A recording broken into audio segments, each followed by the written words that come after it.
Hari Om Tat Sat, bienvenidos a esta nueva clase teórica de los sábados de yoga. Y el día de hoy voy a contestar poquitas preguntas me dejaron. Me gusta cuando me hacen más preguntas, pero hay dos preguntas que quisiera contestar, que también, como siempre, estas preguntas me dan pie a hablar de ciertos temas, sobre todo la primera. La primera pregunta se trata acerca de el nombre del ashram en el India, porque yo mencioné que estudié o que estuve viviendo en un ashram, en realidad en dos, pero uno más que nada, en India, para tomar clases en español. Y esto me hace acordar a mi primera experiencia. Yo trato de no ser autorreferencial, porque es bastante aburrido cuando un profesor es autorreferencial y cuenta sus experiencias. Pero me parece que, dada la pregunta, podría ser adecuado que haga un poquito de autorreferencia. La primera vez que yo fui a India, en el año 1998, mi expectativa era el poder estudiar yoga. Y esa fue una expectativa muy extraña cuando descubrí que el yoga no se estudia. Hay determinadas cosas que uno puede aprender, y de hecho después las aprendí, porque claramente se puede hacer una práctica, se puede hacer un curso, en donde uno toma cierto punto y lo explota, o sea, lo aprende, lo practica, lo experimenta. Pero básicamente, cuando uno llega a un ashram, yo me refiero al ashram de Bihar, Bihar School of Yoga, Bihar Yoga, en Munger, en el norte de India. Ese es un ashram clásico, es un ashram en donde se mantiene la tradición de Gurukul, el estar con el gurú, el vivir con el gurú, estar en la familia del gurú. Esto es una experiencia bastante especial, porque el objetivo del ashram, ashram quiere decir lugar en donde se trabaja duro, no solamente con el cuerpo, sino con la energía y con la mente, para poder desarrollar valores espirituales. Cuando uno va a un ashram, lo importante no es la práctica de asana, y a mí me pasó, y mucha gente que después yo llevé al ashram, o que fue al ashram y me la encontré, me decían lo mismo. ¿Y cuándo viene la práctica de asana, pranayama o meditación? A no ser que vos estés haciendo un curso específico, en general cuando vas al ashram no están esas prácticas. Esas son las prácticas que vienen como importantes en Occidente, pero en un ashram lo importante no es la práctica de yoga, sino vivir en el ashram, en Gurukul, con el gurú. Eso es lo que transforma profundamente. Y yo lo entiendo, porque la primera vez que yo fui, llegué en unas circunstancias muy extrañas, pero bueno, todos los viajes a India son extraños, pasan cosas fuera de lo común. Y lo primero que me pregunté, después de que me asenté la cabeza, es: ¿y cuándo empieza la práctica? ¿Dónde se practica asana? ¿Dónde aprendo a meditar? ¿Dónde aprendo la teoría? Y me di cuenta que lo único que hacía todo el día era seva o karma yoga. Es decir, trabajar con la gente, encontrar mi propia forma de actuar en relación con los demás, ver el resultado, ver cómo me purificaba a través de la acción. Y ese es el punto más importante en un ashram. Mucha gente que después yo me río, ¿no? Porque yo ya lo entendí. Y siempre me dicen: ¿y cuándo empieza la clase? No hay clase. Hay seva. Te levantás a la mañana, desayunás, seva o karma yoga. Luego almorzás y seva. Y luego de la merienda, seva hasta la noche. ¿Y por qué Seva? ¿Por qué Karma Yoga es el punto más importante de transformación en un ashram? Porque estás yendo a un ashram, no estás yendo a una universidad donde vas a estudiar algo académicamente. Si vas a una universidad a estudiar algo académicamente, está bien que te den distintos temas, que practiques ciertas cosas y que estudies ciertas otras. Y eso está perfecto. Pero si vos vas a un ashram, en donde la definición de ashram es trabajo duro, físico, energético y mental, para la transformación y la autopurificación, para el desarrollo de valores espirituales, lo importante no es lo que aprendas académicamente, sino lo que hagas ahí adentro. Entonces vos te crees que no estás aprendiendo nada, vos te crees que no estás haciendo yoga cuando estás haciendo el yoga más importante de todos, Karma Yoga. Karma Yoga es la purificación de la persona a través de la forma en que actúa. Eso se llama Atma Shuddhi. Atma Shuddhi es la purificación del alma. Y es acaso el yoga que se ve exaltado en el Bhagavad Gita. La forma en donde uno se purifica de la mejor manera, Karma Yoga, actuando con otros, desenvolviéndote en tus labores de la mejor manera y utilizar esas labores para purificación. Por supuesto que las labores tienen que ver con el bien común. Uno hace las cosas que tiene que hacer en el ashram para mantener el ashram para el bien común. Imagínense, hoy en día, como les decía en otros teóricos, en donde la sociedad nuestra es una sociedad tan narcisista que alguien te diga, trabaja para el bien común, sin importar tu propia gloria, sin importar tu propio beneficio, sino el beneficio de la comunidad. Eso es de verdad cambiar el switch, cambiar la tecla que tenés adentro. Y esa purificación del alma, ese Atma Shuddhi, en donde uno a través del bien común, de encontrar algo que sirva para la comunidad, no para mi satisfacción exclusivamente, sino encontrar la satisfacción en el bienestar de todos. Esa es la verdadera purificación y ese es el yoga más exquisito, porque ese es el yoga que transforma la sociedad. Sí, conocer acerca de asana, fantástico, es importante. Yo lo hago, todavía sigo estudiando y sigo perfeccionándome en la práctica y la teoría de asana, en la práctica y la teoría de pranayama, en la práctica y la teoría de meditación. Pero creer que el yoga es solamente lo que se hace con el cuerpo, con la respiración, con la mente, y lo que uno pueda estudiar, es incompleto.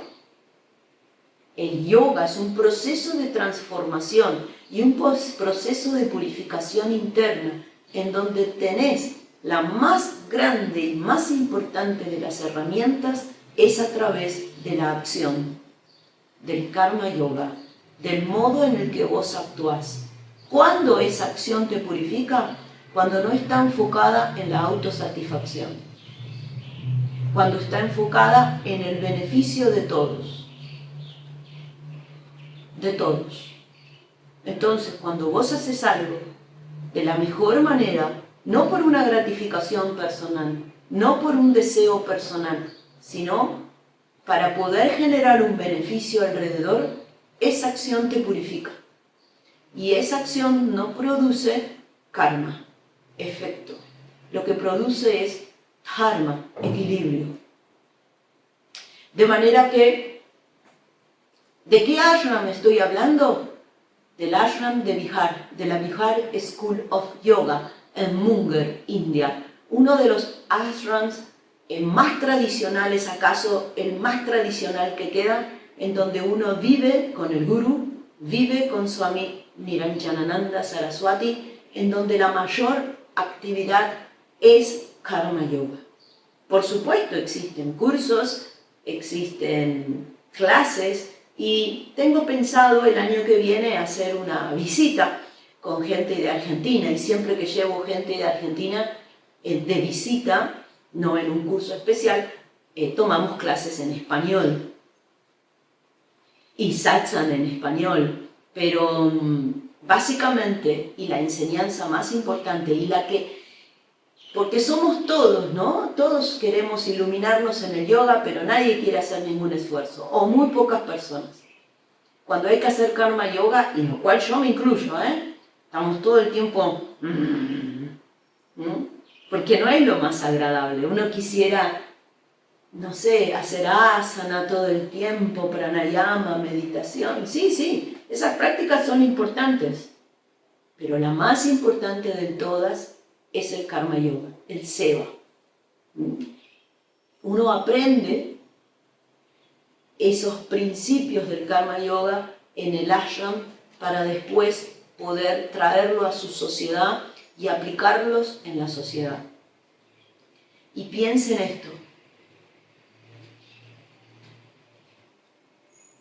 El karma yoga es la vía por la cual la sociedad puede salvarse. Y si la sociedad se salva, nosotros nos salvamos. No se puede uno, como dije al teórico pasado, salvar de manera individual. Eso no tiene ningún sentido para el humano, ninguno, ni para ninguna otra especie. Poder mejorar las condiciones sociales es el mayor de los objetivos para una paz interior. Nadie puede estar en paz cuando hay sufrimiento alrededor. Si hay alguien que está en paz cuando ve el sufrimiento alrededor, es un psicópata. Y estamos generando una sociedad psicopática, en donde los demás son transparentes para nosotros. No nos importan. Entonces, la felicidad, el éxito, el poder llegar a lugares importantes en la vida tiene que ver con el conjunto y no con la individualidad. Y eso es la mayor de las enseñanzas del yoga. Lo que pasa es que el yoga que llega a Occidente es un yoga individualizado para la práctica personal, para el fitness, para sentirme que estoy mejor, que mi cuerpo está mejor. Eso está bueno, pero no es el único objetivo del yoga. Yo se los dije siempre, lo que yo aprendí en el yoga, y aprendí con otras cosas también que uno lee y que uno trata de discernir, es que uno solo no se salva. Si uno no lo comparte, si uno no ve al otro, no hay posibilidad de mejorar, ni en lo personal ni en lo global. De manera que vayan a un ashram, a uno serio, a uno en donde haya un gurú. Por supuesto, yo voy a recomendar el mío. Y el proceso de transformación comienza con karma yoga. Eso es Atma Shuddhi, la purificación del alma, en donde uno deja de ser tan egoísta, de solamente pensar en el éxito y en que me vaya bien a mí y a mi familia, en mi pequeño grupo, y entrar a pensar en todo lo que me rodea. Entonces, anda a un ashram y empezá a practicar karma yoga. Lo que aprendas, traerlo a esta sociedad y practicarlo. ¿Va a haber cursos? Puede haber cursos. Puede haber cursos de asana, de hatha yoga, de raj yoga, de kriya yoga o de lo que fuese. Puede que lo hagas. Pero lo más importante es la experiencia de vivir en un ashram. La experiencia de, primero, tener lo mínimo indispensable.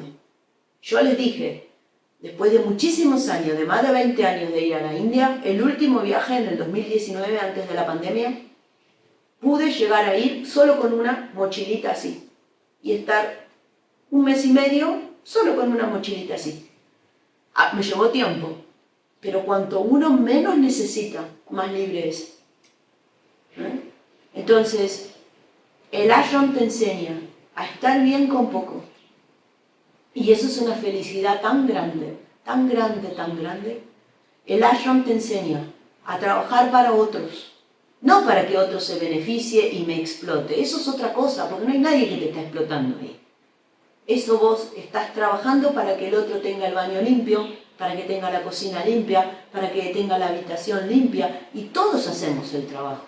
Y otros tipos de actividades. Pero yo no lo hago para mí, lo hago para toda la comunidad. Miren si uno trabajara para toda la comunidad. Es muy difícil de entender eso porque nosotros hace años que estamos seteados en el individualismo y en la competencia. Y así nos va. Así estamos destrozando el planeta. Individualismo y competencia. Entonces eso hay que revertirlo y eso es el Karma Yoga. ¿Dónde es el mejor lugar? Un ashram. Un ashram serio, en donde nadie vaya a abusar, ¿no? Porque no es un trabajo esclavo. Yo decido hacerlo para el bien común. Me llevó muchos años a entenderlo y todavía me cuesta. Pero bueno, ahí voy entrenándome. Yo puedo hacer muchas asanas. Puedo practicar mucho tiempo meditación, la verdad. Yoga nidra, antarmona, japa japa, puedo practicar mucho. Pero lo que más me cuesta es el karma yoga. Es lo que más me cuesta. Y es lo que más se practica en un ashram. Ir a un ashram, ver qué le pasa a uno, necesitando pocas cosas, trabajando mucho para el bien común, creo que es la mayor de las enseñanzas que tiene el yoga. ¿Qué ashram voy a recomendar yo? La Vihara School of Yoga. La recomiendo 100%, primero porque hace más de 20 años que voy y porque de verdad se vive con un gurú. El resto no conozco nada más Svyasa, que es Vivekananda Yoga Anushandana Samastana, que es bajo el gurú que no está encarnado, que es Swami Vivekananda, es su guía, es su inspiración. Allí estuve muy poco, por eso no estuve nada más que un mes y medio haciendo un curso. Así que no puedo hablar demasiado, pero sí puedo hablar de la Vihara School of Yoga, donde uno de verdad explora la tradición con sinceridad, seriedad y compromiso. Esa es la primera pregunta, y ya hablé bastante. La segunda pregunta que me hacen es acerca de los yamas y niyamas. Y es curioso. Ojo, yo también, no es que lo supe desde siempre esto, tuve que leer bastante y lo que sucede cuando uno vive con un gurú es que el gurú a uno le saca la ignorancia. Y esto es algo que justamente Swami Niranjan explicaba en el último de los cursos que hice, y es que cada uno de las ramas del yoga tiene sus propios yamas y niyamas. Durante este año yo estuve hablando de los yamas y niyamas del Hatha Yoga, los tengo por acá. Yo los estuve dando precisamente, no sé si fue este año, a principio de este año, estuve dando los yamas y niyamas del Hatha Yoga. El Raj Yoga tiene sus propios yamas y niyamas. Kundalini y Kriya Yoga tiene sus propios yamas y niyamas. Karma Yoga tiene sus propios yamas y niyamas. Bhakti Yoga tiene sus propios yamas y niyamas. Y también el Jnana Yoga. Las 6 ramas del yoga más importantes tienen sus propios yamas y niyamas. Esos yamas y niyamas son adecuados para esa sadhana. Si yo estoy haciendo una sadhana de Hatha Yoga, no tengo que utilizar los yamas y niyamas del Raj Yoga, del Raya Yoga. Tengo que utilizar los del Hatha Yoga. ¿Por qué se mezcla esto? Porque la gente no lo sabe. Incluso en clases de Hatha Yoga se mencionan los yamas y niyamas de Patanjali. Encima, Patanjali no es el único exponente del Raya Yoga. El Raya Yoga de Patanjali es un Raya Yoga derivado del Sankhya, pero hay un Raya Yoga que deriva de los Vedas. con el sabio Sukracharya. Entonces ahí hay otros yamas y niyamas. Pareciera que los únicos yamas y niyamas que existen son los yamas y niyamas de Patanjali. Ustedes pueden buscar en Google, que es la gran biblioteca al alcance de la mano, que puede llegar a ser muy útil. Y van a encontrar que yamas y niyamas hay en todas las ramas del yoga, solamente que la gente conoce solo los de Patanjali. Y ni siquiera los yamas y niyamas de las técnicas pre-Patanjali. Patanjali deriva del Sankhya, es una filosofía dualista, atea, pero existe un Raya Yoga que deriva del Vedanta, en donde es teísta y monista, en donde las técnicas que se utilizan son diferentes y los yamas y niyamas son diferentes. Y además hay yamas y niyamas para todas las demás ramas del yoga. Pero claro, si uno no lo sabe, aplica lo único que sabe a todo. Y ahí vienen las grandes confusiones. Estas son las dos preguntas que tuve, muy poquitas, me gustaría que me hicieran más. El yoga es un tema muy vasto y en verdad, si uno quiere aprender del yoga, aprenda con un verdadero maestro. Aprenda con un gurú de tradición. No es fácil encontrar, yo siempre voy a hablar del mío, de Swami Niranjanananda. Sé que hay más, pero yo no conozco mucho. Y el aprendizaje del yoga no se hace leyendo. Y yo sé que ir a India a lo mejor es muy caro,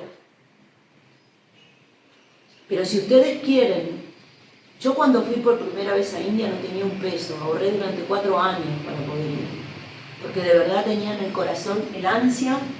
Y era tanta el ansia que para mí fui a parar al mejor de los lugares, con un gurú verdadero. Y si ustedes tienen esa misma ansia, hagan todo el esfuerzo y vayan a India. Quédense un tiempo en el ashram, por lo menos 2 meses, y experimenten la vida de ashram. No un ashram boutique en donde yo tenga internet y demás, no, en donde de verdad uno no use celular, donde uno tenga lo mínimo, en donde experimente su propio ser, no las cosas, no el celular.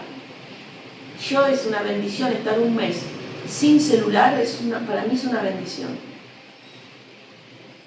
Y no pasa nada, el mundo sigue girando por más que yo no tenga celular, pero por lo menos sé que es algo que puedo prescindir y que no captura mi vida, como la ropa, como la comida, o como el dormir en un somier, dormir en algo que sea humilde. En fin, bajar las necesidades es una de las muestras de que la persona está evolucionando espiritualmente. Bajar las necesidades, las dependencias, específicamente las dependencias. Y eso se ejercita en un ashram. Así que junten dinero y hagan ese esfuerzo de ir al ashram. Busquen uno serio y vayan ahí a experimentar la simpleza, la sencillez de la vida del yoga. Y bueno, además de esto, también cuando un gurú habla, explica estas cosas. Por ejemplo, de los yamas y niyamas, yo no las aprendí sola, las aprendí con un gurú, ¿no? Y es el gurú el que explica. El momento en el que el gurú se sienta y habla se llama satsang, y en general ocurre casi todos los días en un ashram. Depende de la agenda, pero en general ocurre todas las tardes, donde Swami Niranjan se sienta y da satsang, en el marco de un curso, ¿no? A veces hay otras actividades en un ashram y no hay satsang. pero bueno, está todo el tiempo uno absorbiendo conocimiento. Y uno no se da cuenta que lo absorbe hasta que empieza a setearse algo. Entonces, el estar con un gurú es como uno empieza a aprender distintos temas del yoga, los temas importantes del yoga. Y muchas cosas que en general no se saben, uno las aprende con un gurú. Porque especialmente con el yoga ha habido tantas tergiversaciones, tantas clases del yoga, tantas formas, tantas cosas que se dicen que la esencia, la tradición se está perdiendo. Le están poniendo tantos aditamentos a la práctica de yoga que ya es muy difícil de reconocer. Muy difícil de reconocer. A veces me escriben y me dicen, ¿qué necesito llevar para tu clase? Nada. Sí, bueno, una colchoneta, yo en general tengo colchonetas. Nada más. ¿Alguna ropa especial? Sí, ropa cómoda. ¿Algún color? No. No se necesita nada. Porque claramente hay toda una industria, ¿no? Con la práctica del yoga. Mueven muchísimos millones. Pero en verdad no se necesita nada. Nosotros le llamamos The Kiss Principle, el principio del beso. Y quiere decir, kiss en inglés es K, keep it simple, sadak. Mantenerlo simple. El yoga es una práctica simple, no se necesita nada. Simple, simple. Cuanto más simple es la práctica, más profunda es. Y eso uno lo aprende con los maestros. Estas son las preguntas que tuve. Y hoy quería redondear un poquitito acerca de la práctica de Ayapa Yapa. En la semana estuve dando Ayapa Yapa desde el ombligo a la garganta, desde la garganta al ombligo. Esto primero se hace sintiendo la respiración que se mueve por este pasaje. Cuando la persona, esta experiencia de mover la respiración es muy intensa, ¿no? Sobre todo al principio. Cuando la persona ya siente este pasaje psíquico y mueve la respiración por ahí, esto es Manipur Chakra o Manipur Kshetram, en realidad acá en el ombligo, y Vishuddhi Kshetram en la garganta. Los Kshetram son los puntos, gatillos de los chakras. Los chakras están en la columna. Todavía no voy a hablar, de a poquito voy a hablar un poquito más acerca de eso. Son símbolos. Hay mucho malentendido acerca del chakra. Entonces primero uno mueve en este pasaje psíquico, aquí. Cuando uno ya lo siente, lo ve, lo visualiza. Entonces Ayapa Yapa tiene la percepción, la respiración, la conciencia, respiración en el pasaje psíquico, conciencia, y luego utiliza la visualización. Cuando una mente visualiza, necesita dos cosas. Estar calma, la mente tiene que estar calma y concentrada. Es decir, cuando ustedes sean capaces de ver ese canal psíquico como un tubo transparente y lo vean, y cierran los ojos y lo vean acá, significa que la mente empieza a calmarse y a enfocarse. O sea que ya podríamos estar diciendo de que en la medida en que esto vaya funcionando, la práctica del Japa Japa se transforma en dharana, concentración. Miren qué importante. Visualizar algo, lo que sea, implica que la persona esté relajada y enfocada. Los momentos de mayor relajación son los momentos de mayor creatividad, porque uno ve en su mente. Todo lo que sea que te mantenga con ansiedad, con nervios, hace que las amígdalas del cerebro estén funcionando y que eso es lo que estés es hacia afuera, con los sentidos, con la alerta. En ese estado de estrés es muy difícil ser creativo. Lo que haces es reaccionar, no crear. La creatividad tiene que ver, y está muy ligada al yoga, la creatividad tiene que ver con tu capacidad de relajarte y de enfocarte. La capacidad de relajarte y enfocarte es el punto más importante para poder generar ese destello de luz, para poder generar esa creatividad. La creatividad no es pintar un cuadro nada más, o generar una música nueva, o una escultura. La creatividad sucede en el día a día, en la forma en que yo trabajo, en la forma en que yo actúo. Y ahí otra vez vuelvo al Karma Yoga. El Karma Yoga es la acción creativa también. Entonces, Ajapa Yapa, cuando puedas visualizar ese canal psíquico, va a estar diciendo que tu mente está un poco más calma y un poco más enfocada. Esa es la manifestación de la creatividad. Esa es la visualización. Entonces, Ajapa Yapa tiene un componente de visualización que eso ayuda a relajar la mente y a enfocarla, especialmente a enfocarla. Ajapa Yapa también tiene uno de los componentes más importantes y del cual deriva el nombre Ajapa Yapa, que es la repetición espontánea de un mantra. El mantra es el mantra inherente a la respiración, que es el Soham. Soham es el mantra que se escucha mientras uno respira. No importa el significado, importa la vibración. Lo que hace el mantra Soham o cualquier mantra quiere decir aquello por lo cual la mente se libera de sus obsesiones. El mantra es una herramienta, es una vibración que ayuda a quitar la mente de las obsesiones. Las obsesiones puede ser que estén, pero ya la mente se pone en otro lugar. Cuando uno se desasocia de esos vórtices de energía, esos vritis que obsesionan a la mente, se libera.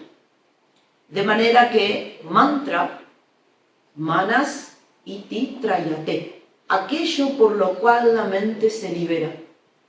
Mantra es una herramienta primordial para poder mover la conciencia de aquellos pensamientos obsesivos. Y no solamente está en la tradición del yoga, la práctica de mantra, sino que está en las tradiciones de toda la humanidad. Toda la humanidad supo que la práctica de esos sonidos, que no importa el significado, son fundamentales para poder mover la mente de sus pensamientos de captura, de aquello que la mente es capturada. De manera que tenés en el Ajapa Yapa todos los componentes para aprender a enfocar tu mente. Respiración, conciencia, visualización y mantra. Ajapa Yapa es una técnica fabulosa que te conduce desde Pratyahara hacia Dharana, la concentración. Y cuando hasta ahí es lo que uno hace.